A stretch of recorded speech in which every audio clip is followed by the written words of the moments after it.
Salut à tous, c'est Alexis, bienvenue sur les Sentiers du Réel. Aujourd'hui, nous allons revenir avec notre invité Fabio que vous avez certainement déjà pu découvrir en décembre dans une émission où il avait donc donné comme sujet l'intelligence artificielle et l'involution. Vous irez voir un petit peu tout ça, c'est très intéressant. En tout cas, si vous l'avez déjà vu, eh bien, bienvenue sur cette deuxième édition avec Fabio. En tout cas, en ce début de d'année 2024, j'espère que vous avez donc passé une bonne fin d'année pour le coup. Et donc, mon cher Fabio, je t'accueille enfin. Comment vas-tu? Ça va, je te remercie, je vais très bien. Très bonne année à tous tes auditeurs et à toi-même. Merci Et à toi puis, aussi. tous mes vœux de bonheur et d'épanouissement, malgré cette période très chargée quand même, hein. Donc, on espère que 2024 sera une année positive. Je ferai peut-être un sujet d'ailleurs sur ma chaîne, ou peut-être qu'il sera déjà présent sur ma chaîne, sur le thème justement de la nouvelle année 2024 comme étant l'année 2 du siècle, l'année 2 du millénaire, pardon. C'est-à-dire que en 24 ans, on a un premier cycle qui est franchi et on arrive dans le deuxième cycle du millénaire. Donc, on va voir des choses émerger. Et je pense, on va en parler tout à l'heure, mais l'Europe du Nord et la Russie occidentale, Stockholm et toute la région autour vont vraiment connaître des bouleversements qui vont les mettre en place de leadership au cours du millénaire. Et c'est justement le sujet de l'ingénierie sociale qu'on va aborder aujourd'hui. Exactement, exactement. Et d'ailleurs, c'est pour compléter ce que tu dis, c'est une année 8, de 2024. Et donc, une année où il nous est peut-être demandé de sortir de cette boucle temporelle, de ce samsara, et peut-être aussi, tel le tarot, retrouver une certaine justice. Voilà, sans commencer euh, toute cette symbolique. Mais voilà, c'est vraiment important en tout cas, oui, bon éveil à tous, en tout cas. Voilà, c'est ça que j'ai envie de dire. Bon éveil à tous. Avec nos émissions, avec les émissions de Fabio aussi sur sa chaîne YouTube, qu'on mettra de toute façon en lien, comme d'habitude, en description. Alors, est-ce que tu veux peut-être vite nous parler un petit peu de ton activité d'abord, puisque on le fait d'habitude à la fin, mais tant qu'à faire, voilà, pour les personnes qui te découvrent. Et après, on commencera donc ce fameux Oui, sujet de bien sûr. l'ingénierie sociale. Oui. Donc, je suis conférencier. J'ai développé notamment une série sur l'histoire spirituelle depuis les origines jusqu'à, alors dans la saison 1 jusqu'à le match-up entre le christianisme et l'islam. Et dans la saison 2, j'ai développé la modernité. La saison 3 est en cours de préparation. Quelques épisodes sont déjà sortis. Le reste devrait pas tarder à arriver. C'est sur le thème des 5 nouveaux paradigmes des éveillés pour le troisième millénaire. Donc, c'est l'ingénierie sociale du futur, mais prise dans un sens positif, puisque l'ingénierie sociale, on va le voir, c'est une arme, en quelque sorte, culturelle, qui peut être utilisée à bon ou à mauvais escient, en fait. D'accord, comme tout, hein, c'est ce qu'on disait, le marteau qui cloue un clou, le marteau qui fait autre chose. Bon, bref, je vais pas le dire ici, sinon ça fait un peu bizarre. On fait ce qu'on veut avec un marteau finalement. Tout dépend un peu de votre conscience, d'existence aussi, de votre âme, de votre amour aussi que vous avez pour les choses ou pas. Donc voilà. Donc tout ça est une ouverture d'esprit finalement et non pas. C'est comme L'ouverture d'esprit n'est pas une fracture du crâne. non, pas du tout. Mon Dieu, heureusement pas. Non, non, non. Alors c'est marrant parce que justement quand on tape sur Google, on trouve une définition sympathique. L'ingénierie sociale est une technique de manipulation utilisée par les cybercriminels pour inciter les gens à partager des informations confidentielles.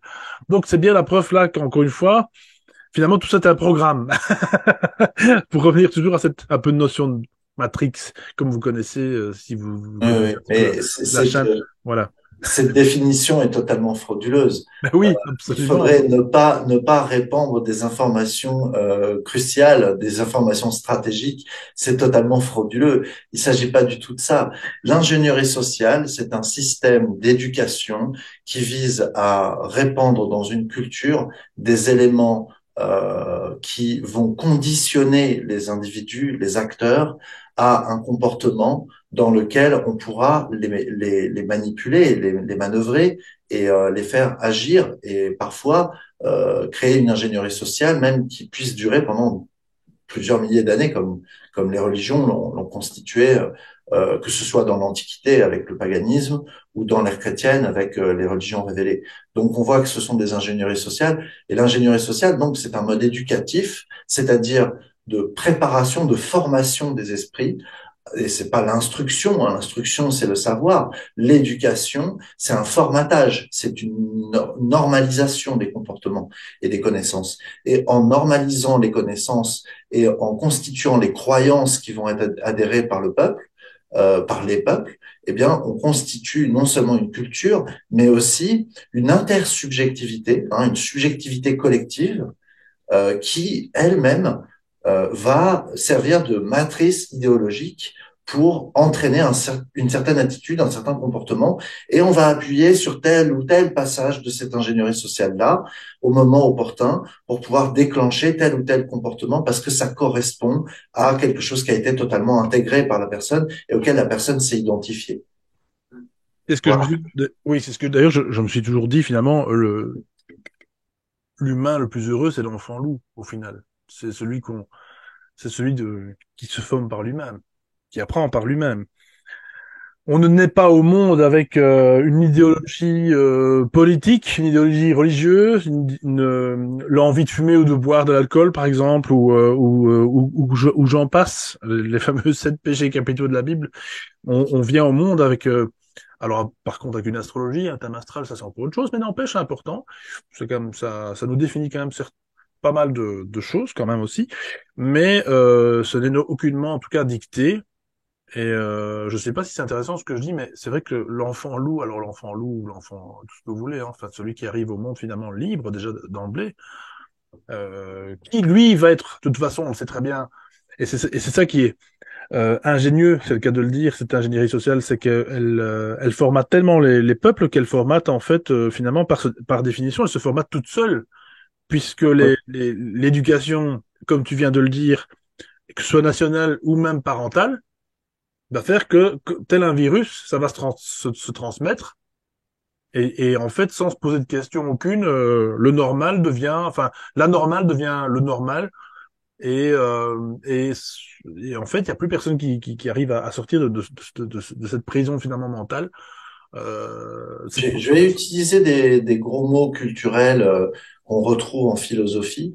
C'est la phénoménologie de l'esprit, donc ça c'est la culture, et la phénoménologie du corps, et ça va être le comportement, l'attitude, et ce que un certain sociologue nommé Pierre Bourdieu, un bon français de chez nous des années 60-70, appelait les habitus.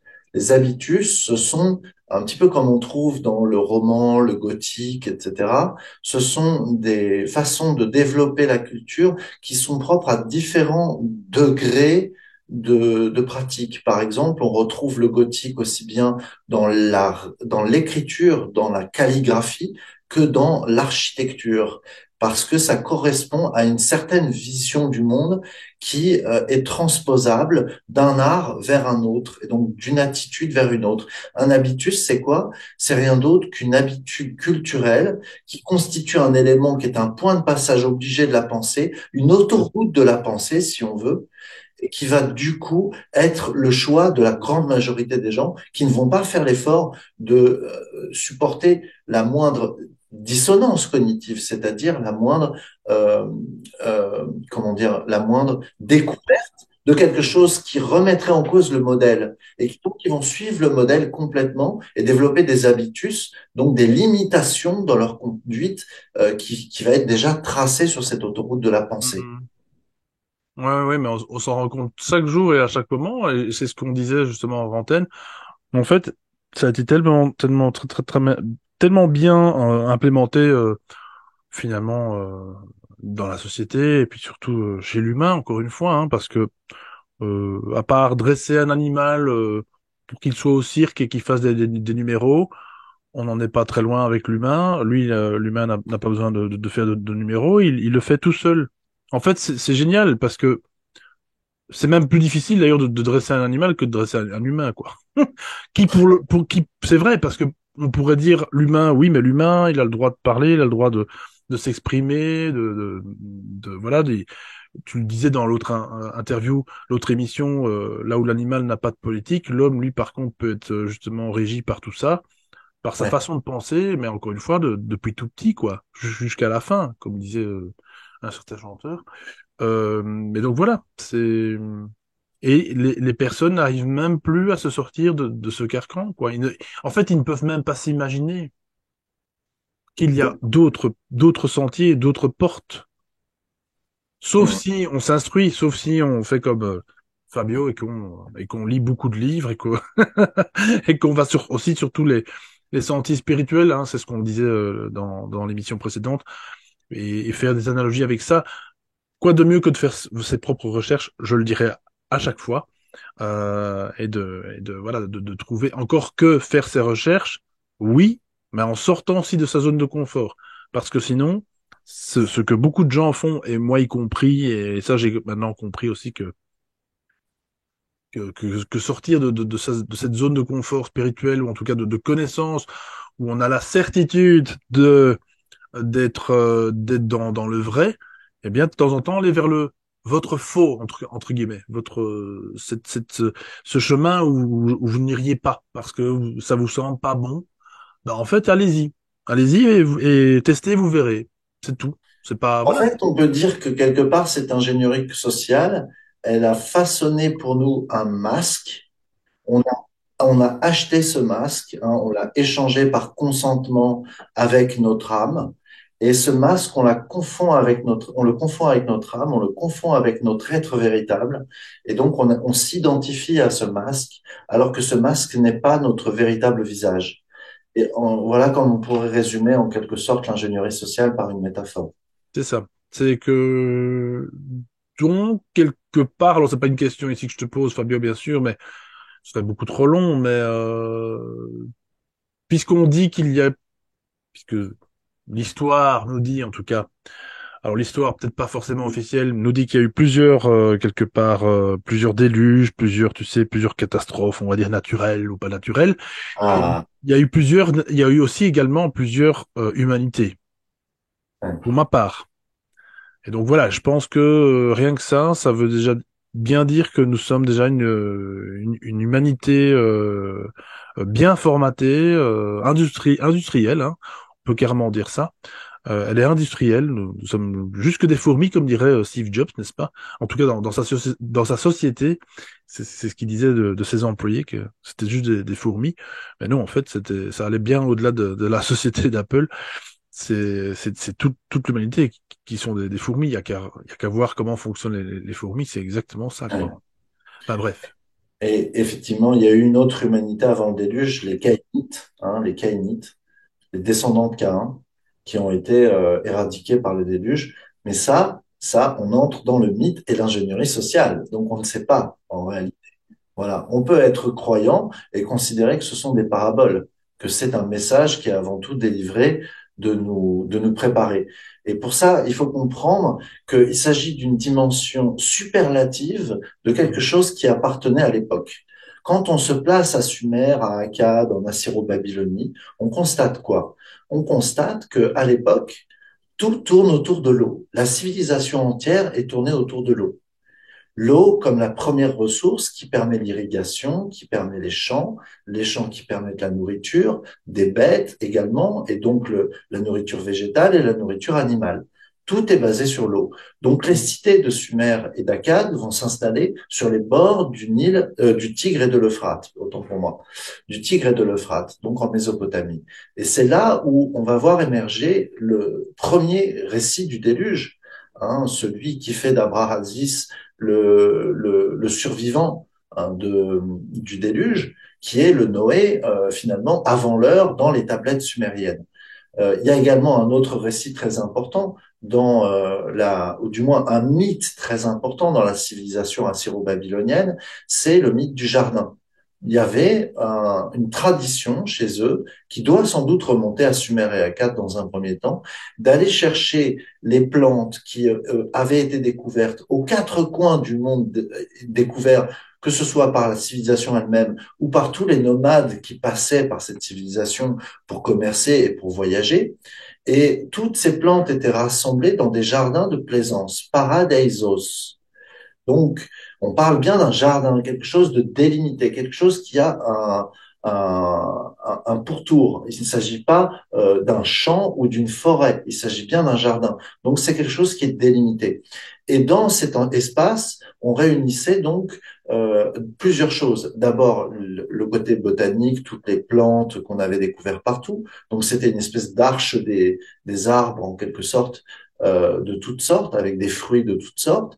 Et puis, il faut voir également que ce jardin était la propriété du monarque. C'était un jardin réservé au monarque et à sa famille. Donc ça faisait partie des récompenses de la cour que de pouvoir aller faire justement, comment dire, leur loisir dans le giron du jardin du roi. Donc, on comprend également que c'est un privilège de se trouver là et que si on manque aux règles de ce jardin, eh bien, on va être chassé du jardin, on n'aura plus accès. On ne peut pas se nourrir impunément sur les arbres du jardin royal. Hein. Donc, on voit là que naissent à ce moment-là, autour de l'eau et sa civilisation, deux mythes majeurs. Un mythe qui est le bâton, qui est donc le déluge. Hein, c'est-à-dire, s'il y a un déluge, il faut se rappeler que les villes étaient bâties en terre. Donc, s'il y a une montée des eaux brutales, toutes les fortifications de la ville qui s'est bâtie autour de l'eau vont être complètement réduites en boue et tout va s'effondrer et on va perdre tous ces biens meubles, tous ces biens immeubles et on va se retrouver dans une situation de panade totale. Donc le déluge est en soi le mythe, le superlatif d'une catastrophe. Et ensuite, le superlatif de la récompense, de la carotte, eh bien, c'est le jardin palatial, c'est le jardin royal, qui devient le jardin d'Éden. Donc, on a déjà les deux premiers mythes majeurs de la Genèse qui sont développés ne serait-ce que par l'observation sociologique et la compréhension de la civilisation akkado-sumérienne et assyro-babylonienne dans la région de Mésopotamie. Donc ce jardin d'Éden en fait est un leurre quelque part, une espèce de comme tu dis carotte au bout du fil qui fait que Alors, c'est là où il faut bien comprendre. L'ingénierie sociale, comme on disait tout à l'heure en antenne, c'est positif ou négatif. C'est quelque chose qui peut servir effectivement à édifier, c'est-à-dire à aider l'homme à grandir, à se développer, à trouver son chemin dans l'histoire. Ou bien c'est quelque chose qui va le desservir et qui va le bloquer, qui va le placer face à des contradictions vis-à-vis de son âme. Et c'est là où justement il faudra rentrer dans les nouveaux paradigmes des éveillés au troisième millénaire pour comprendre comment finalement le message en lui-même de la spiritualité des prophètes a été, je dirais, galvaudé par un phénomène que toutes les civilisations ont connu, toutes, y compris celles qui n'étaient pas prophétiques, à savoir on a parlé de la phénoménologie tout à l'heure, eh bien c'est un territorialisme phénoménologique. C'est-à-dire que la conscience est limitée à un territoire et que ce territoire mental devient l'objet d'une accaparation, d'une captation, d'une appropriation, hein, d'une privatisation. Et du coup, on en prive également les autres ou on essaye de l'étendre, d'en faire une arme de conquête. Ça, c'est l'ingénierie sociale de conquête. Ça arrivera beaucoup plus tard, on va en parler tout à l'heure, à l'époque de Rome. C'est Rome qui, au premier millénaire après Jésus-Christ, va inventer l'ingénierie sociale agressive de conquête offensive. Voilà. Mais à la base, quand on a la civilisation africaine, hein, Cheikh Anta Diop, ça c'est un auteur majeur pour comprendre les origines de l'ingénierie sociale, notamment, c'est la civilisation africaine. La civilisation africaine, pourquoi? Parce que l'iconographie nous a montré, en l'étudiant, que les Assyro-Babyloniens, précisément, étaient une population qui avait les cheveux crépus, qui avait le nez empâté. Donc, ce sont, pour utiliser le terme qu'utilisent les africanistes eux-mêmes, des négroïdes, autrement dit des hommes noirs. Et donc, le fait que cette civilisation africaine qui s'est répandue dans cette région du monde, le royaume de Saba, je le rappelle, historiquement, était au début situé en Arabie, avant de descendre de l'autre côté de la mer Rouge en Éthiopie. Donc, la civilisation noire a créé le premier système d'ingénierie sociale à travers ces civilisations, l'Égypte, la Mésopotamie, c'est ce qu'on appelle la théogonie. La théogonie, c'est-à-dire la façon dont on voit l'organisation du cosmos, présentation de l'univers, de l'organisation du cosmos à travers une genèse du cosmos, une naissance du cosmos, hein, une façon d'expliquer comment les phénomènes se sont succédés jusqu'à nous. Et les Grecs vont ensuite reprendre cette mécanique et essayer de la comprendre de manière peut-être plus scientifique que, en tout cas les philosophes, que les théogonies africaines, mais ils vont s'en inspirer et ils vont reprendre l'essentiel de la pensée des mystères africains.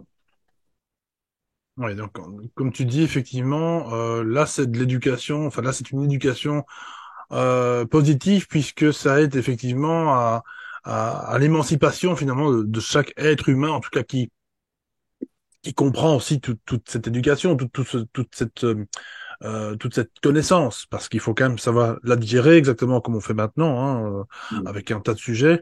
Il faut pouvoir quand même l'adopter aussi et la comprendre, et surtout, comme on le disait aussi hors antenne, pouvoir en faire quelque chose, parce que c'est très bien de recevoir plein d'informations, c'est de pouvoir en ressortir quelque chose aussi, de pouvoir produire quelque chose soi-même avec ça, ou de le partager également, et de pouvoir justement aussi également devenir finalement une sorte d'éducateur. Alors là, pour le coup, non pas formateur, comme on l'entend finalement. C'est assez marrant parce que ce mot-là, formateur, ça m'intéresse.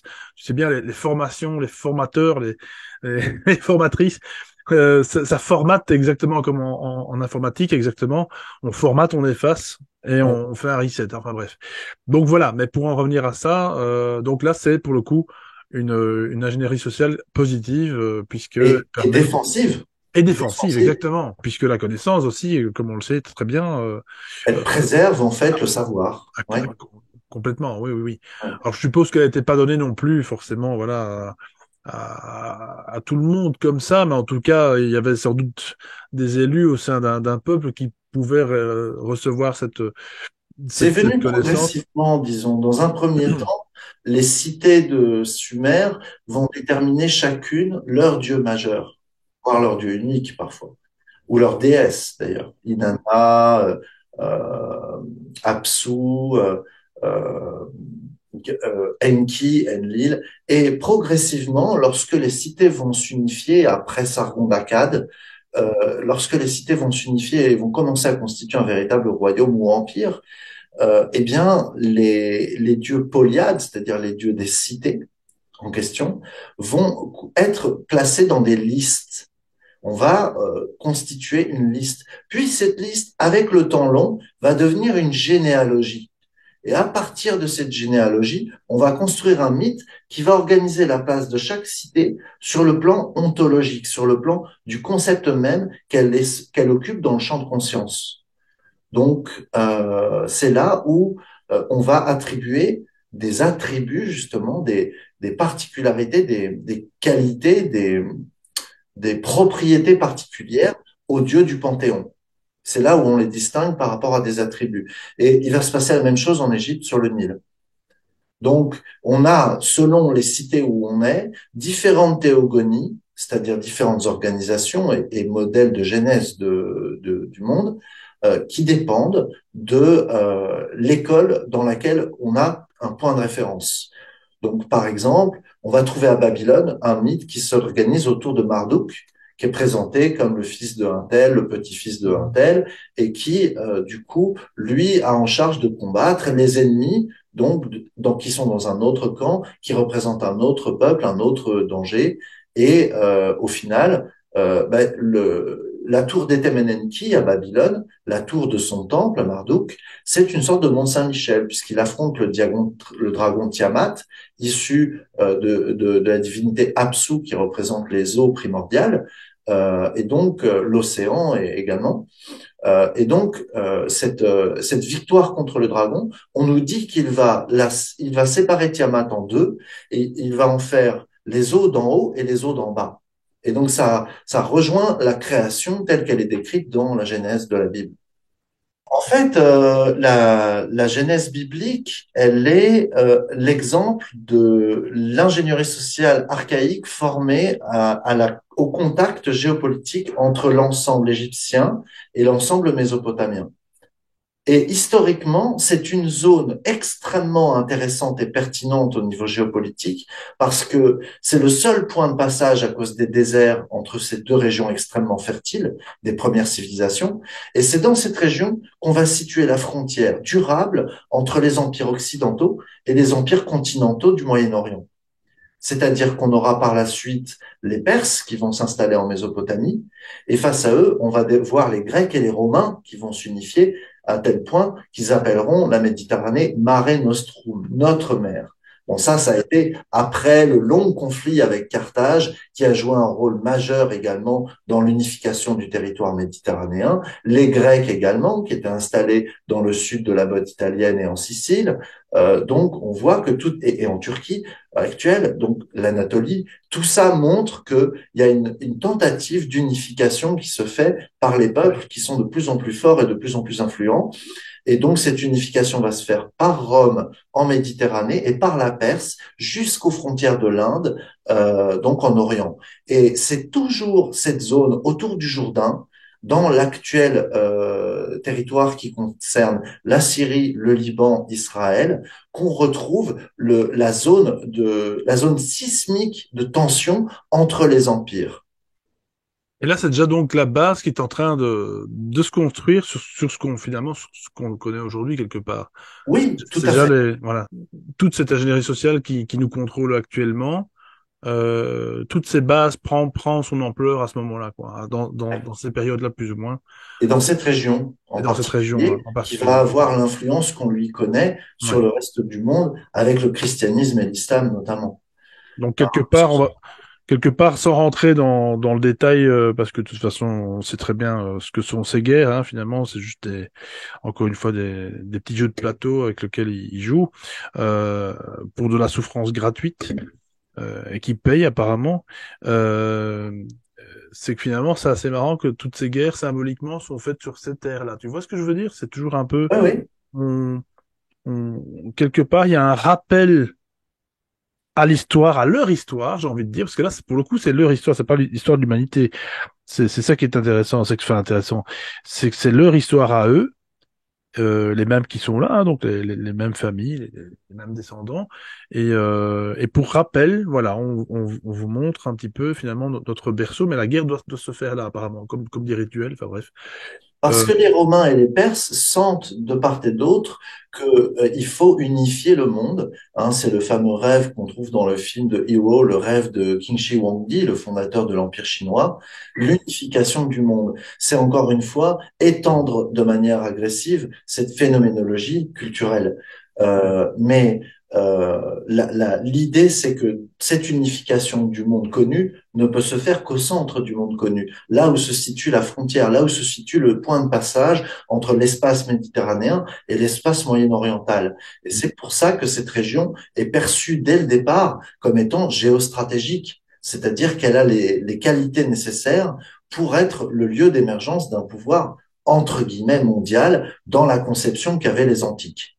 on en entend parler depuis plus de 20 ans de ce fameux nom, hein, de ce fameux nouvel ordre mondial dans lequel il y a cette unification qui doit absolument se faire. Je pense qu'ils y arriveront, hein, de toute façon comme tout le reste, sauf si vraiment il y aurait un éveil. Alors là, il faudrait qu'il y ait un éveil de la taille d'une bombe atomique pour le coup, mais voilà, un déchirement total de nos constructions, de notre formatage justement, et à ce moment-là de reprendre sa souveraineté, hein, de se réapproprier cette souveraineté, cette qu'on a perdue depuis très longtemps, mon Dieu. Ouais. Enfin voilà. Et ça, c'est le fait de la naissance avec cette ingénierie sociale qui progressivement atteint une ampleur de plus en plus vaste au niveau géostratégique, de ce qu'on appelle, ce que Hobbes appelle beaucoup plus tard, à la Renaissance, presque à la modernité, le Léviathan.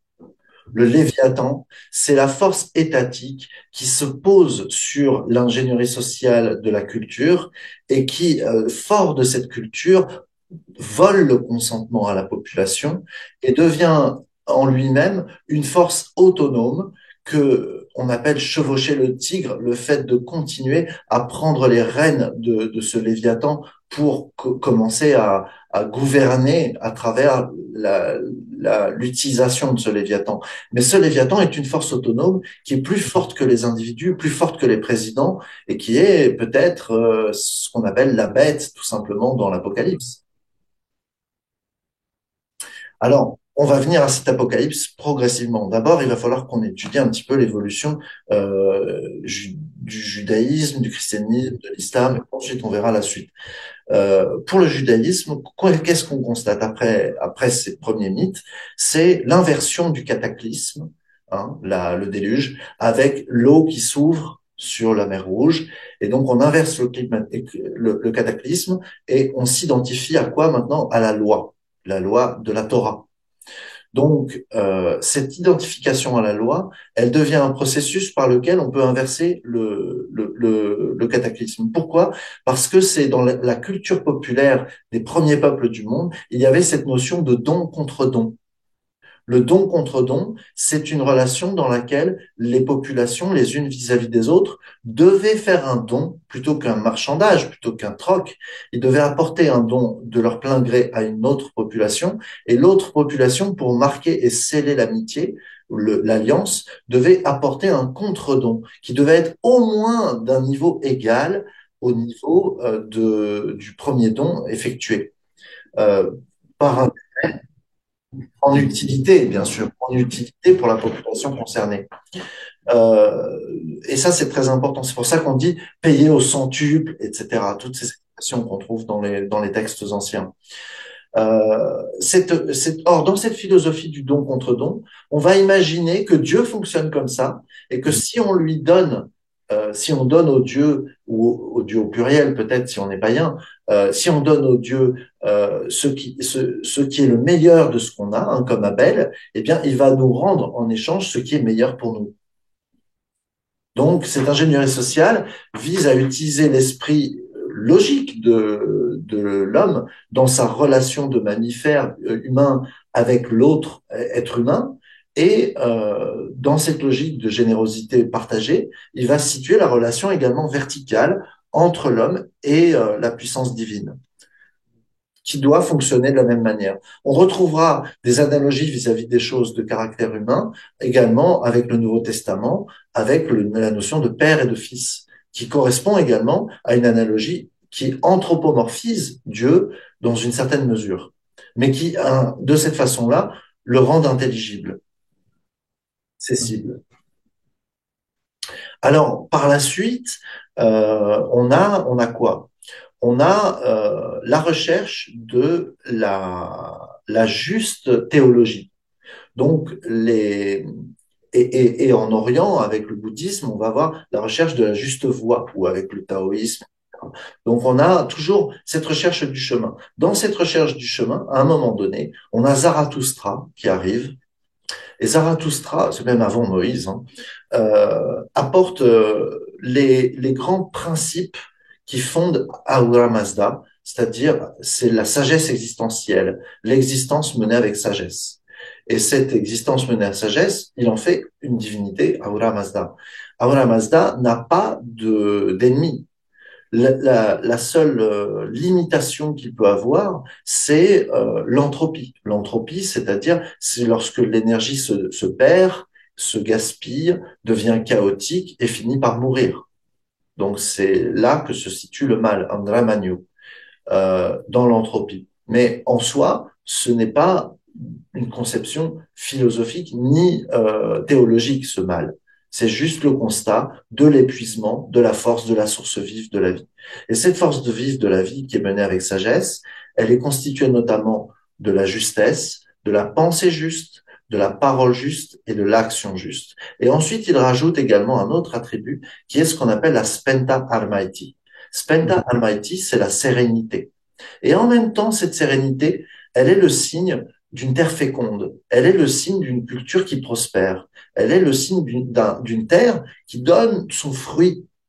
Et donc, dans cette attente eschatologique déjà chez Zarathustra d'une terre fertile qui donne son fruit au meilleur et pour toujours, c'est-à-dire que le mensonge a disparu, il n'y a plus que la vérité, les hommes sont bons, ils vivent avec sagesse, et dans cette attente, il espère effectivement que quelque chose se passe qui donne une victoire finale à Ahura Mazda. Et c'est la naissance de l'eschatologie, c'est-à-dire de la science de la fin des temps dans les religions du Moyen-Orient et de la Méditerranée. Alors, on va retrouver ensuite le personnage de Jésus. Et ce personnage de Jésus, c'est quoi? Eh bien, il faut bien comprendre d'abord que les Juifs, dans la période où ils ont été réinstallés aux frontières de l'Empire perse, ne sont pas restés longtemps l'État tampon de la Perse, puisqu'ils ont été conquis par les Macédoniens, qui étaient en guerre contre les Perses, et qu'ensuite, ils sont passés sous le joug des Romains. Donc, de fil en aiguille, ils ont perdu le contrôle de la société, mais ils ont continué à garder leur espoir prophétique. Et ils ont été influencés par l'hermétisme. L'hermétisme apporte le langage du Père et du Fils, du Père universel, du Notre Père. Le Notre Père, c'est un terme que l'on va retrouver dans le Corpus Hermeticum, qui vient de la religion d'Hermès Trismégiste. Hein, l'alchimie étant dépendante d'Hermès Trismégiste dans ses fondements, étant le développement des mystères africains du Nil, hein, d'Égypte, étant également le développement de la philosophie des Grecs et de tous les savoirs. Il y a même des juifs qui sont à la fois contemporains et pratiquants de cette recherche métaphysique qui sont installés en Égypte, qu'on appelle les thérapeutes. Et les thérapeutes vivent en marge de la société alexandrine, mais ils cultivent les textes grecs, les textes égyptiens, les textes hébreux, pour comprendre finalement de quoi il en retourne. Et ce sont les spirituels de cette époque. Hein, on retrouve aujourd'hui Jean-Yves Leloup qui perpétue la tradition des thérapeutes. Donc voilà, c'est une population très importante parce qu'elle va jouer un point clé. C'est que à cette époque, donc on est au tournant entre le premier siècle avant Jésus-Christ et le premier siècle après Jésus-Christ. À cette période clé, euh, ces thérapeutes vont peut-être, je dis bien peut-être, accueillir le jeune Jésus lorsqu'il y aura la fuite en Égypte de Marie et Joseph avec leur enfant après la naissance à Bethléem. Et en tout cas, il va revenir avec une connaissance particulière lorsqu'il va s'installer en Galilée, c'est la médecine.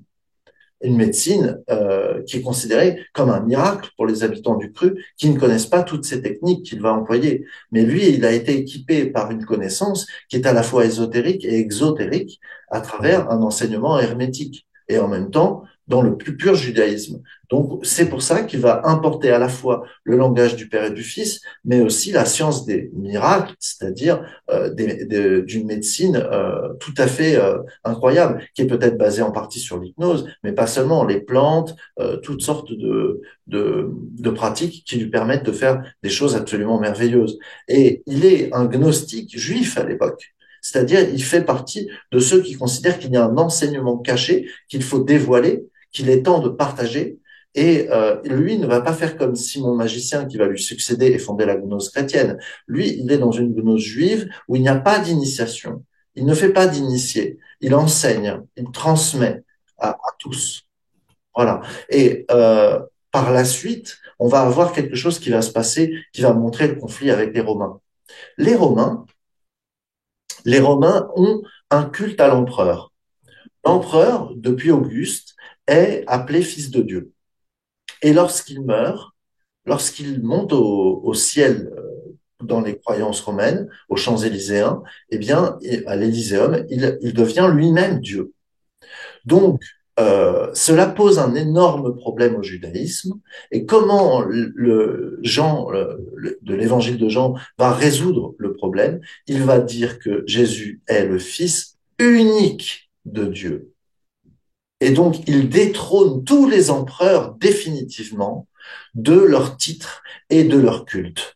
Donc, en plaçant Jésus comme un archétype qui transcende tous les empereurs, même dans la mort, eh bien, à ce moment-là, on comprend que l'Empire n'a plus qu'à se remuer les fesses et à adhérer à ce Christ qui vient les supplanter, en fait, et qui supplantera de toute façon tout homme vivant en son époque. Vous voyez, ça, c'est un exemple d'ingénierie sociale. Ça, c'est un exemple d'ingénierie sociale. Magnifique.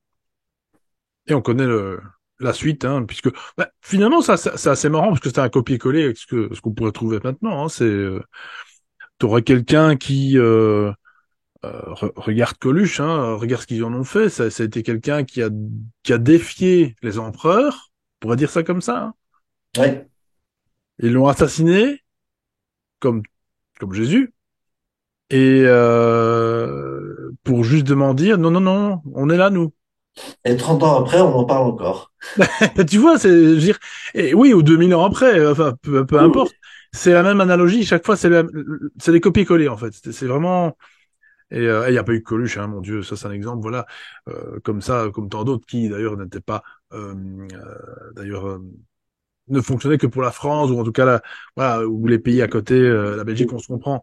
Mais, voilà, pas mondial, voilà, c'était pas non plus, Balavoine était porté quand même vers le continent africain. Il a eu le même Oui, oui, oui, sort. tout à fait, absolument. Si, si. C'est vrai ce que tu dis. Oui, oui, absolument. Ben, pareil, encore une fois.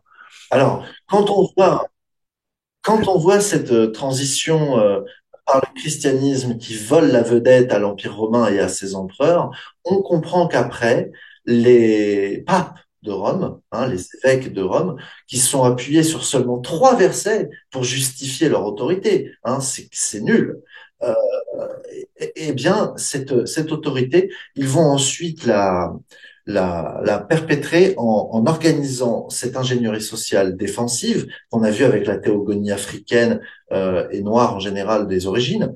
Eh bien, cette ingénierie sociale va devenir une ingénierie sociale offensive avec notamment la scolastique. La scolastique, c'est l'enseignement de la façon dont il faut comprendre les Écritures et des dogmes de l'Église. Et c'est là où devient la Rome papale devient une arme offensive. L'ingénierie sociale devient une façon de mener la guerre aux idées. Et donc, on va déclarer des hérésies de part et d'autre, la gnose, les nestoriens, les arianistes, etc. Et on va mettre au banc tous ceux qui ne sont pas dans le dogme, et on va justifier la lutte contre eux, hein, les croisades albigeoises, la chasse aux sorcières, l'Inquisition. Donc tout ça émane d'une même logique qui est de la transformation du principe d'ingénierie sociale défensive, qui est là au départ pour nous enseigner une tradition des savoirs et une compréhension de ce qu'est le règne du ciel sur terre, c'est-à-dire ce que la métaphysique de Platon appelle le ciel des idées, l'eidos ou l'eidosphère, le monde des idées. C'est ça le paradis, le royaume céleste, la Jérusalem céleste. Et c'est ce monde des vertus qui doit descendre à travers l'homme pour s'accomplir donc sur la terre qui lui a été confiée. On va retrouver cette idée notamment dans l'islam quelques siècles plus tard avec le récit sur Adam et l'Akhilafa. L'Akhilafa, c'est un attribut qui est donné à Adam et qui est le symbole qui signifie la lieutenance, la suzeraineté. Autrement dit, il est sous l'autorité féodale en quelque sorte de Dieu et il est Adam son émissaire pour organiser cette gouvernance sur Terre de la responsabilité humaine dans la production d'un royaume au sens spirituel du terme, au sens où Jésus en parlait dans les évangiles. Et ce fameux royaume, ensuite, va être, dans l'islam, l'objet d'une captation, encore une fois, et on va voir que les califes qui vont émerger vont supplanter le discours coranique au sujet d'Adam et vont, en quelque sorte, dévier le sens en faisant dire que Adam a eu l'héritage, donc le khilafa, parce qu'il était prophète et non pas parce qu'il était l'ancêtre de l'humanité. Donc il la retire à l'humanité pour la confier à ceux qui héritent du prophète. Donc ce sont les termes qui vont être employés pour les héritiers de Muhammad sallallahu alayhi wa sallam. Donc ce sont les façons dont les musulmans vont dévier en adhérant à des autorités politiques centralistes qui vont trahir le langage spirituel en enlevant cette khilafa universelle, cette responsabilité de l'homme sur la planète, hein, sur le royaume, qui est en même temps le jardin, dans le moment où il est préservé, et donc ce vol va constituer l'élément de l'ingénierie sociale islamique. Et les deux match-up, le match-up, c'est les deux, c'est le christianisme et l'islam qui durent pendant tout le tournant du premier et du deuxième millénaire après Jésus-Christ, jusqu'à très tard, jusqu'à la chute de l'Empire ottoman. Pourquoi les chrétiens l'ont emporté? Parce qu'ils ont un avantage majeur. Leur leader, leur proue, celui par qui le royaume doit advenir, c'est toujours Jésus. C'est toujours le même. Alors que dans la logique musulmane, c'est immanent. C'est-à-dire que ça émane de chacun. On est tous consubstantiels de Dieu. On dépend tous d'une substance qui est l'essence, l'être. Et on est tous des êtres, on procède de l'être. Hein. C'est un archétype qui contient les exemples particuliers que nous sommes. Donc, c'est ça l'immanence. L'univers est une nature naturante qui crée une nature naturée. Nous sommes cette nature naturée et nous pouvons participer de cette nature naturante puisque nous devenons nous-mêmes la cause des faits futurs. Et c'est ça, en fait, qui fait la khilafa. Donc, on comprend que, alors qu'il a fallu organiser une dissonance cognitive, une opposition avec ce que disait le texte coranique en imposant les califes comme étant l'autorité centrale du pouvoir politique, euh, alors que Dieu est universel dans le Coran, eh bien, on découvre que les chrétiens, quant à eux, doivent passer par Jésus, doivent passer par le Christ, et à partir de ce moment-là, on justifie l'autorité de la hiérarchie, de toute la hiérarchie, de toute la verticalité, tout est justifié. Il y a les versets qu'il faut, même s'ils sont pas nombreux, et on exploite l'histoire, on exploite la scolastique, et ça marche. Ça marche. Donc, même si il y a un retrait des chrétiens et des juifs du Levant, qui est la région proche de l'Arabie, dans laquelle vont s'installer les musulmans pendant très longtemps, cette perte de territoire ne fait que montrer un déplacement de l'épicentre de l'ingénierie sociale. L'ingénierie sociale, au départ, est africaine, puis elle est méditerranéenne et elle devient européenne. Et cette européanisation du monde sur le plan symbolique montre comment, par la suite, la modernité va émerger dans l'Occident, amenant l'empire euro-américain. Hein, puisque les États-Unis d'Amérique, le Canada et même les pays d'Amérique en général sont héritiers de colonisation européenne, espagnole, portugaise, française, belge, anglaise, irlandaise, etc. Voilà. Et les guerres contribuent à ça, n'est-ce pas? Ouais. À la colonisation gratuite et sous le manteau, là, tu vois, vite fait, bien fait. On le sait, hein, Irak, pareil, à toutes les guerres où ils vont, en fait, tous les pays qui colonisent finalement par des fausses guerres aussi, hein. Encore une fois, des guerres provoquées, des guerres, bon, bref. Donc, alors, on va retracer l'histoire. Mais d'abord, il faut bien comprendre les principes. On a deux catégories d'ingénierie sociale. Une qui développe la notion de doute et de science, et l'autre qui développe la notion de croyance. Donc, on va utiliser des couleurs, le bleu pour le doute et la science, et le marron pour la croyance. Alors, la civilisation originelle, la première, qui est donc la société du don contre don des premiers païens, de la pensée magique. Alors, on le voit à l'envers ou pas là? Oui, oui, très bien. Ouais. De la pensée magique, c'est la civilisation qui va des origines jusqu'à, grosso modo, Zarathustra. C'est une civilisation qui est en plus, c'est-à-dire qu'elle est non seulement croyante, mais elle répond à la question de savoir si l'univers est censé, qu'il n'est pas absurde et que il est fondé par l'être en tant qu'essence, substance, donc Dieu, de manière positive et plus que positive, puisqu'il le voit partout. Ensuite, on va avoir, à partir de Zarathustra et jusqu'à Constantin, la période de la métaphysique. Cette métaphysique, elle est basée sur une science qu'on appellera gnose et qui relie les savoirs des ingénieries sociales de l'Égypte, des Grecs alexandrins, hein, des Lagides, des hermétistes, et du christianisme également, la gnose chrétienne, qui perdure un peu après Jésus-Christ.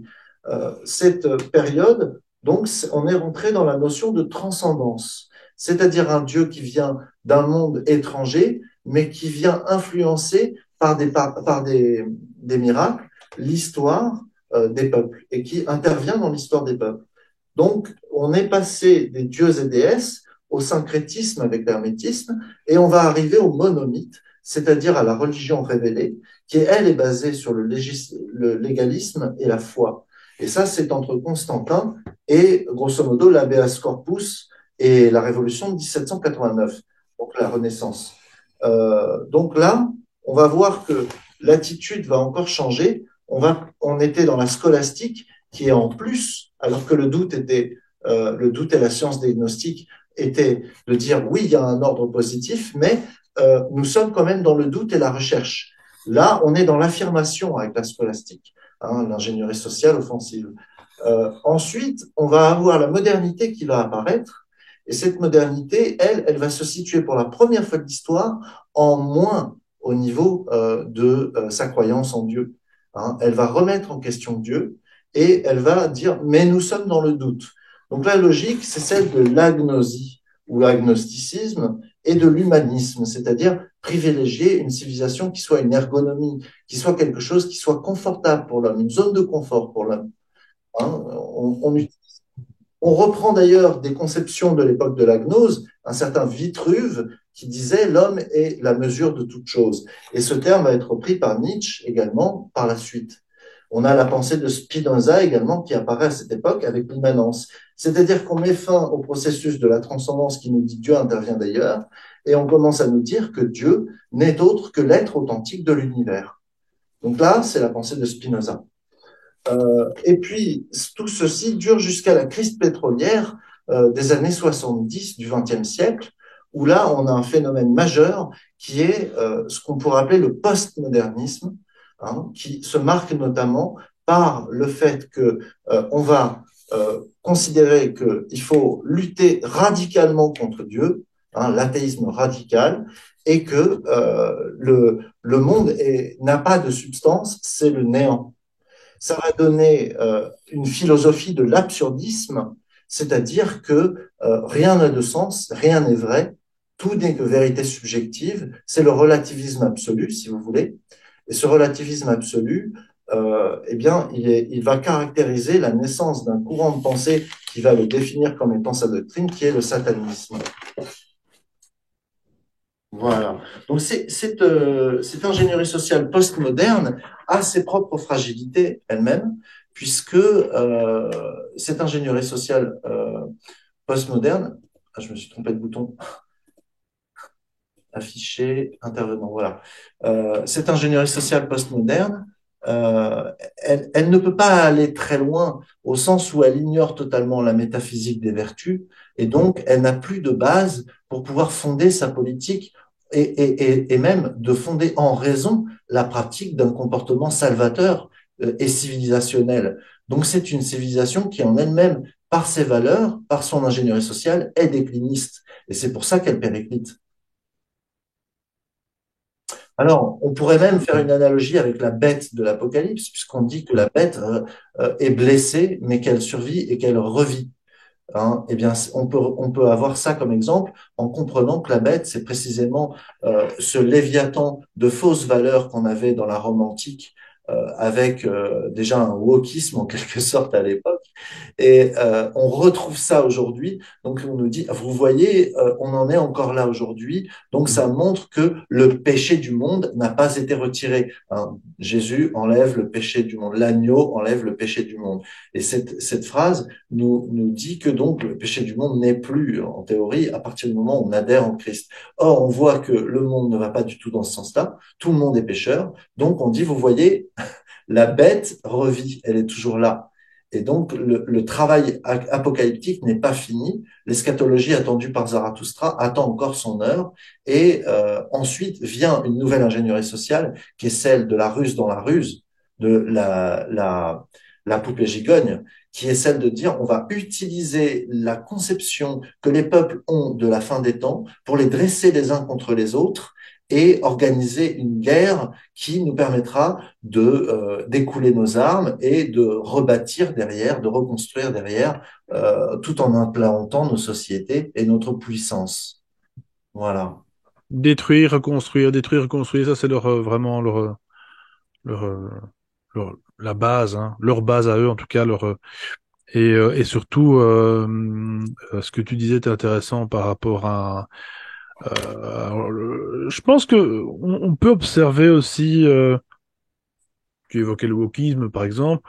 Je pense qu'un jour ça va complètement s'éteindre, par exemple ça en fait. En fait ce qui est assez marrant, c'est que l'apocalypse pour moi elle ne fait que commencer maintenant. Hein. Elle ne fait que commencer là dans on est dans les années 2000 si tu veux par rapport à encore une fois je reviens avec toujours le tarot parce que c'est toujours assez marrant. Ce sont les années du jugement puisque Oui. la carte 20 du tarot, c'est le jugement. Donc on est dans les années 2000, et là, jugement comme on n'a jamais eu, comme on n'a jamais vraiment connu, enfin, nous en tout cas, de notre vivant, à parler de guerres mondiales qui ont éclaté, voilà, en 1900, etc. Enfin, 15, 14, pardon, et 40, vous avez compris. Et puis toutes les autres guerres ensuite dans tous les pays qui perdurent et qui continuent, on sait pourquoi. Mais sinon, je pense que l'apocalypse de Saint-Jean, c'est ça, c'est vraiment où les gens se rendent compte vraiment dans quel monde ils évoluent. Alors peut-être, encore une fois, pas tous, c'est encore une fois à plusieurs vitesses, bien entendu, à chaque fois, et son jugement, c'est très très bien. Si on commence déjà à se poser des questions, c'est déjà fantastique. Il y a déjà une brèche. Et je Oui. pense que ce qui se passe maintenant, c'est que j'ai l'impression qu'ils mettent toutes les cartes sur table. C'est ce on en parlait justement la dernière fois dans ton live, je crois. Ils mettent vraiment toutes les cartes, tout ce qu'ils en ont en leur pouvoir pour essayer de nous écraser, puisque forcément, ils voient, ils constatent en tout cas une population qui commence à s'éveiller de plus en plus. Hmm. 2020 a été pour moi, je trouve, enfin pour moi, et je trouve même au niveau mondial, l'occasion, enfin, à la population, à l'humanité, de voir dans quel carcan ils sont. Alors, alors c'est destructeur à la fois parce que forcément, et on en revient toujours au même principe, c'est de détruire, finalement, de mourir, hein, comme on dit Oui. en chimie, de mourir à soi-même pour renaître sous une autre forme. En tout cas, sous une autre conscience. Forme, Hmm. ça c'est un petit peu, voilà. Euh, et on en est là. Et je pense que les choses se font de plus en plus rapidement. Donc, le chaos, il est là, en fait. Le chaos, il On est a un là. phénomène qui est développé en psychologie sociale qui dit quand on a une vérité qui nous est étrangère et qu'on n'accepte pas Oui, parce elle nous est étrangère, on oui, oui, commence par le déni. oui, c'est ça. Après, on augmente ses arguments, on trouve des excuses et Voilà. petit à petit, en fait, on augmente le volume de ses connaissances. Et en augmentant le volume de ses connaissances, au bout d'un moment, on finit par rentrer dans l'acceptation et ensuite dans la pratique. Donc, toutes les bonnes idées, toutes les vérités attendent leur heure pour s'accomplir. C'est pour ça qu'il faut être optimiste. Absolument. Oui, oui. De toute façon, bah, on le sait, l'obscurité ne peut pas continuer indéfiniment à subsister, puisque de toute façon, son pendant, c'est, disons, la lumière, on va dire.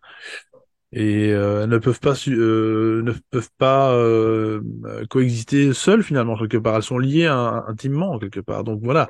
Moi je pense que là, pour l'instant, l'obscurantisme est présent plus que jamais. Mais je pense qu'il y a vraiment cette brèche qui est en train de s'ouvrir. Alors elle est très très lente et naturellement nous, avec notre petit ego, notre façon horizontale de voir les choses, on ne peut pas se projeter en se disant, ben oui, mais c'est pour quand? Non, non, non, non. Ne vous posez pas la question, c'est pour quand? C'est ça va arriver. Peu importe quand. Oui, oui. Pas de votre vie devant, certainement. Ou peut-être, j'en sais rien. J'en sais rien, mais ça me paraît un petit peu court. Voilà. Bref, tout ça pour ne pas faire des suppositions. Pour en revenir à cette ingénierie sociale. Donc, effectivement, on le voit, le monde industriel étant ce qu'il est depuis à peu près 250 ans, on peut dire 200 ans presque, hein, limite, euh, est installé, industrialisation qui marque encore plus cette Ouais, c'est un- programmation, voilà. On a notamment un membre proche de Freud un Ouais. membre de famille de Freud qui Ouais. s'appelle Bernays. Et Oui. Bernays, c'est le spécialiste de la propagande à l'époque, au début du XXe siècle. C'est Mm. lui qui va propager justement la cigarette chez les femmes. Je n'ai pas réussi à devenir médecin ou aviatrice, c'est pas grave, je peux fumer une cigarette. C'est un peu comme ça que ça marche. Et puis après, on la rend sexy, on lui dit en plus t'es belle avec ta cigarette. Et puis voilà, c'est terminé, c'est plié. C'est un exemple comme tant d'autres. Mais aujourd'hui, les historiens font du marketing. Les scientifiques, en général, dans leur laboratoire, sont soumis à un régime capitalistique. Donc, ils doivent également présenter des travaux qui amènent de l'argent, qui rapportent de l'argent. Et les historiens font maintenant non plus de l'histoire au sens noble du terme comme autrefois, mais de l'histoire des représentations. C'est-à-dire, ils travaillent sur comment on se représente le réel. Et C'est ça. donc, ils sont très intéressés de comprendre comment ils peuvent faire en sorte de nous faire représenter le réel qui soit utile politiquement et Mm. économiquement. Ouais. Bah, c'est les Sims en plein. Si vous connaissez un peu le jeu là sur PC, sur console, c'est une simulation de vie. Et en fait ils sont toujours en train de jouer avec ça. Nous on fait partie de cette simulation, qu'on le veuille ou qu'on le veuille pas. Hein, même si vous vous dites ah non moi je suis on m'aura jamais, je suis libre, etc. Ben, même en disant ça vous êtes déjà dans le programme. Parce que enfin bon je rigole, c'est même pas moqueur. Hein, c'est tellement en fait je rigole pas parce que je me moque, non, c'est parce que c'est tellement vaste, ça va tellement très loin que ça en devient risible, quoi, que ça en devient vraiment et machisme, féminisme, pareil, hein, c'est des constructions, tout ça, c'est des constructions de l'esprit. En fait, tout est construction. Même vos pensées, les plus intimes, sont des constructions parce que ça va très très loin en fait. On se demande même limite où est le libre arbitre dans cette histoire. Je crois qu'il est très très mince. Hein. Le libre arbitre, malheureusement, on en avait déjà discuté avec d'autres personnes sur la chaîne. Il est beaucoup de gens quand même penchent vers. Tu sais, ce serait vraiment naïf de dire oui, mais non, on a toujours un libre arbitre. Mais non, mais ça c'est Nouillet qui pense comme ça. Malheureusement, je suis désolé. C'est pas pour autant que vous n'avez pas quand même forcément des libertés de penser. Oui, bien entendu, je dis pas, mais c'est très très fin et il faut se rendre compte de ça. Alors, faut pas non plus déprimer. À la limite, retournons à con eh ben, cette programmation. Encore une fois, à bon escient, puisqu'on peut utiliser le marteau pour faire des choses mal, on peut utiliser simplement pourquoi pas pour assouplir votre pâte à pizza. Pour reprendre Spinoza, nous sommes une nature naturée et nous pouvons devenir une nature naturante en produisant nos propres effets. Donc, certes, nous avons des causes, mais nous avons aussi des conséquences. Et nous jouons un rôle clé où nous déterminons entre plusieurs options, A, B, C, D, celle qui nous paraît la plus efficiente pour répondre à des intérêts calculés à l'intérieur, y compris des valeurs, y compris la générosité, le don, l'empathie, etc. Mais ce sont des intérêts. Et lorsqu'ils sont alignés avec notre être, nous allons opter dans ce sens. Donc, il est important de voir que les représentations que l'on se fait du réel, l'ingénierie sociale qui nous a composés, va agir et va être une source de déterminisme. Mais effectivement, comme il y a une part de libre arbitre même en nous qui est notre âme, eh bien, notre cœur, notre intention, eh bien, on peut dire que c'est un déterminisme non totalitaire, comme le dit la sociologie. C'est-à-dire que c'est pas comme si on était des robots non plus. Mhm. En tout cas, des robots doués de conscience, en tout cas.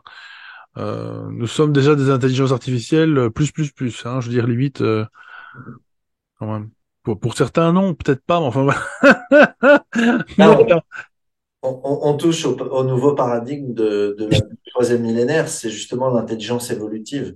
Et peut-être qu'on en parlera une prochaine fois, je sais pas si. Exactement, Fabio, bien sûr, ça pourrait faire un très très bon sujet. Mon Dieu, il y a tant de choses à dire, vous avez compris, hein, les auditeurs, là, on est... voilà, c'est comme ça, les santé du réel, il est temps maintenant un petit peu d'élever un peu les sujets, les thématiques, et croyez-moi que je vais faire tout en mon pouvoir pour continuer sur cette voie-là, en tout cas, avec Fabio, avec d'autres personnes aussi également, et on fera peut-être pourquoi pas un live, hein, Fabio, écoute, pourquoi pas, on fera un live où tu seras convié, où les auditeurs pourront enfin poser leurs questions, et puis voilà, ce serait vraiment intéressant. Les lives, ça me manque, donc voilà, on va un petit peu remettre tout ça en 2024 il est temps. Voilà, je pense que encore une fois, je pense que cette année 2024, je l'espère, hein, encore une fois sans faire de prédictions débilitantes, sera encore une fois, ben, de toute façon comme je dis à chaque fois, hein, comme chaque année, chaque moment de votre vie, prenez le train, prenez le bon train sur le bon quai, etc. Et enfin votre quai à vous, hein, et voilà, et prenez ce train en marche, mais pas le train de certains qui nous mènent justement à l'abattoir. Donc voilà, non, non. Euh, il faut vraiment se connecter à soi, se reconnecter. Eh bien, pourquoi pas ces anciennes civilisations, c'est intéressant. Moi, je pense que on a encore, je pense, à mon avis, quelques chromosomes perdus quelque part de ces anciennes civilisations. Oui, je pense que ce savoir est là quelque part en nous, hein. Oui, Sinon, je pense pas qu'on arriverait à en parler. Donc, c'est bien la preuve qu'on est quand même encore à l'aube de cette nouvelle humanité qui sont en train, pas qui veulent, qui sont déjà en train, avec cette ingénierie sociale, de formater, ce nouvel Adama, encore une fois, je le redis, hein, cette espèce voilà, de nouvelles civilisations, mais qui, je l'espère, ouais, j'espère que ça va pas se faire, on verra bien. Enfin, nous, on verra peut-être rien du tout, mais voilà.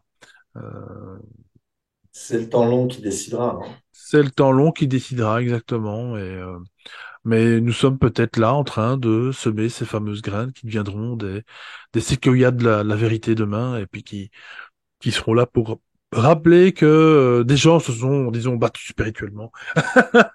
C'est vrai. C'est une guerre spirituelle, n'est-ce pas? Et eh bien, on est prêt, on est là et on compte bien sortir encore les boucliers et l'arme de la connaissance pour pouvoir justement éclairer les personnes qui seraient dans l'ombre et qui n'auraient pas encore cette lumière au bout du couloir. Et ma foi, je la souhaite à tous, vraiment, cette petite étincelle, et qui est tellement, tellement, mon Dieu, encore une fois, intime, parce elle doit éclore de vous-même et non pas par l'extérieur, hein. Ça, on le sait très bien. Euh, Comme dans toutes les thérapies d'ailleurs, hein. Ne prenez pas l'énergie extérieure, prenez celle qui est en vous. L'extérieur, vous ne la connaissez pas. Donc voilà. Donc, bref, mon cher Fabio, on va peut-être terminer, je pense, là-dessus. En tout cas, c'est vrai qu'il y aurait énormément de choses à dire. Tu es le bienvenu si tu veux faire une deuxième partie, tu le sais très bien.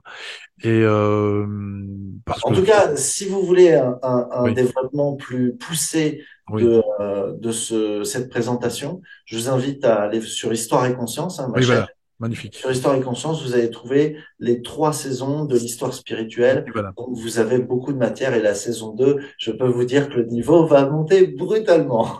Voilà, donc je vous invite à effectivement aller voir d'abord la première saison, je mettrai tout ça en lien bien entendu, et la deuxième saison, bah, je suppose que à l'heure où on On fait, y est, la modernité, c'est en place. La 3e saison est en cours pour le futur. Hein, un peu de futurologie, c'est pas plus mal parce qu'on a besoin justement d'avoir des perspectives et une ingénierie sociale positive qui reprenne le relais en récupérant les éléments positifs de la tradition. eh bien, Fabien, écoute, tu es quelqu'un de très productif, magnifique, bravo à toi.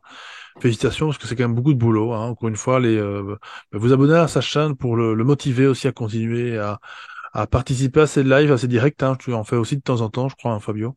Oui, il y a beaucoup de lives, de directs, et à chaque fois que j'upload une vidéo, évidemment, je fais aussi une première pour que les gens aient la possibilité de chatter, de poser des questions et que je puisse y répondre. Donc, oui.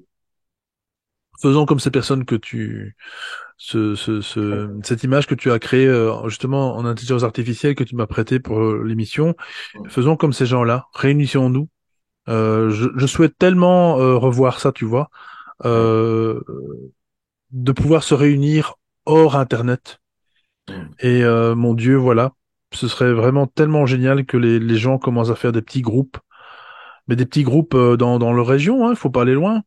Oui. Et donc c'est grâce à ça, grâce à Fabio, grâce à des chaînes comme la mienne aussi, qui permettent, pourquoi pas, de vous contacter entre vous, mon Dieu, voilà, faites ça, quoi, bougez, sortez de vos internets aussi, sortez de votre écran. Là, c'est très bien, vous nous avez écoutés, donc on vous remercie déjà, merci beaucoup. Mais surtout, voilà, le principal, c'est de continuer ça, cette discussion. Ils nous ont coupé ça pendant presque 2 ans, donc franchement, reprenons un peu nos armes entre parenthèses, hein, nos armes spirituelles et de connaissances, et continuons donc à nous instruire de cette manière-là, et pourquoi pas, eh bien, instruire vos enfants si vous en avez. Donc franchement, voilà, pourquoi pas. Et tout ça, encore une fois, dans un non-dogme, parce que ça, c'est... Voilà. Bon, bah, écoute, donc Fabio, merci beaucoup pour ton intervention aujourd'hui. C'était vraiment complexe, et complexe pour moi en tout cas, parce que on l'aura compris, je n'ai pas la prétention de connaître ce monde-là, mais je suis vraiment content que tu me le fasses découvrir et que tu nous le fasses découvrir, bien sûr, aux auditeurs. Je pense qu'il y a beaucoup de gens qui auront, bien, pourquoi pas des questions à te poser. Et mon Dieu, si vous en avez, effectivement, mettez-les en commentaire. On les posera, Fabio, bien sûr, la prochaine fois. Ce serait intéressant. J'aimerais d'ailleurs appuyer là-dessus les prochaines émissions aussi, où vous pouvez donc poser vos questions. On tâchera, si je fais un live avec l'intervenant en question, Ouais, vous pourrez poser les questions. Ça doit devenir interactif. Je veux dire, voilà, restez pas dans votre bulle, mettez votre commentaire, vos connaissances, partagez aussi ce que vous avez aussi, hein, ou votre opposition à tout ça. Il n'y a pas de problème. Ça fait partie du BLIC, et donc on mettra tout ça en live. On fera, pourquoi pas, non pas un question-réponse, mais enfin on mettra tout ça en animation et on reprendra vos commentaires, vos questions, et pourquoi pas. Voilà, peut-être Fabio y répondra. Et j'aimerais bien, avec toi, Fabio, faire de façon, comme je l'ai dit, des lives même avec d'autres personnes. Donc voilà, ce serait intéressant, sur la même thématique, en tout cas sur une thématique quand même qui te concerne. Donc mon cher Fabio, pour finir cette vidéo avec beauté, je te souhaite encore une fois aussi une belle année d'éveil en 2024. Et donc on fait coucou à ta compagne également. Et donc nous, chers amis, on se retrouve la semaine prochaine pour une nouvelle émission. N'oubliez pas de partager cette émission, de la commenter, de la liker, faites ce que vous voulez, surtout faites aussi des dons. Ça aide la chaîne, ça aide son auteur aussi. Et donc on se retrouve de toute façon la semaine prochaine pour une nouvelle vidéo. Bisous bisous, salut salut. salut à tous, merci. Et pour soutenir la chaîne et assurer sa pérennité, vous pouvez également faire un don, soit dans la cagnotte Litchi, soit un don ponctuel, lien dans la description. Merci, à la semaine prochaine.